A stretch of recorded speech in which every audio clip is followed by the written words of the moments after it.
Hello everyone, welcome back to another video. It's Nathaniel from Chessit here to cover the Chess.com daily puzzle titled Gift Exchange. This is the Tuesday, December 24th daily puzzle, so without further ado, let's get into it. Now, immediately, what we can see is that we are in a pretty standard or typical middle game. We have two minor pieces, being two bishops for black's two knights. We both have queens on the board. We both have our rooks on the board, and it is equal material. However, we are in a much stronger position, in my opinion, as we are pinning black's knight on d5 to his queen on c6, right, with our bishop. And at the same time, this bishop on e4 is protected by our queen on f3, which will be important later. Additionally, we also have a rook on the e file, and if we are able to move our bishop in some way to free open this file, then we will be in a very strong position, as black's rook could potentially be less active than ours. And the way we can go about this is by ruling out bishop moves and also looking at our checks and captures available. So the only checks that we have are bishop takes h7 check and queen takes f7 check. And sacrificing our queen in this position is ultimately pretty useless, as we don't have any further attack, right? If we take on f7, black just takes back and he's up a queen.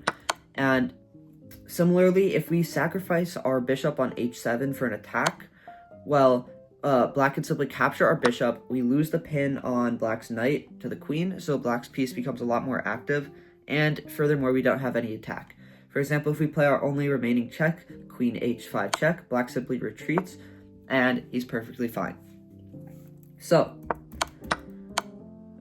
now let's turn to captures. And here I can see a couple that may work. One, we could take on d5 with our bishop on e4, and two, we could take on e7 with our bishop on h4.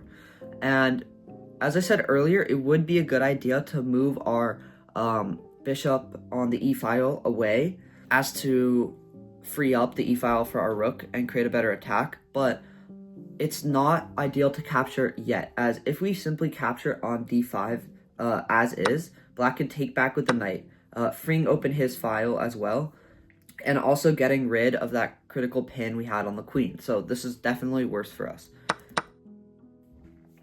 So instead, what we're going to want to do is eliminate the defender of this knight. No, not the pawn on e6 or the queen on c6, we'll get to that in a minute, but the knight on e7. And we can do that by actually capturing on e7. And from here, black is able to capture two ways. If he decides to capture with his knight on d5, then we're able to simply take the queen and win the game. So he has to capture with the rook, or just be down a minor piece. So he captures with the rook in the puzzle. And from here, we could finally move our bishop on e4 and capture black's knight on d5. And once again, we can come to this conclusion by realizing the checks we looked at earlier don't exist. This is the only capture available, and if we look ahead a couple of moves, if black takes back with the queen, then we're able to trade queens and then win the now unprotected rook on e7. And if black takes back with the pawn immediately, we're still able to win that unprotected rook on e7. So it's clear that black is going to be down material after we capture on d5. And in this position, black chooses to take back on d5, which is not his best move, may I add, just because he'll be losing a rook. But he captures back, we capture his queen on d5. Black is forced to capture back or be down a queen. And from here, we are able to capture black's unprotected rook on e7 with our rook on e1. And now we're up a rook, threatening mate if he moves his rook anywhere, and we are going to win the game. Thank you everyone for watching today's video. If you enjoyed my analysis, please be sure to like, comment, and subscribe. I have the English opening course coming soon. Maybe not today, as I actually realized that I have travel plans today, but coming in the near future. So thanks for watching. Peace.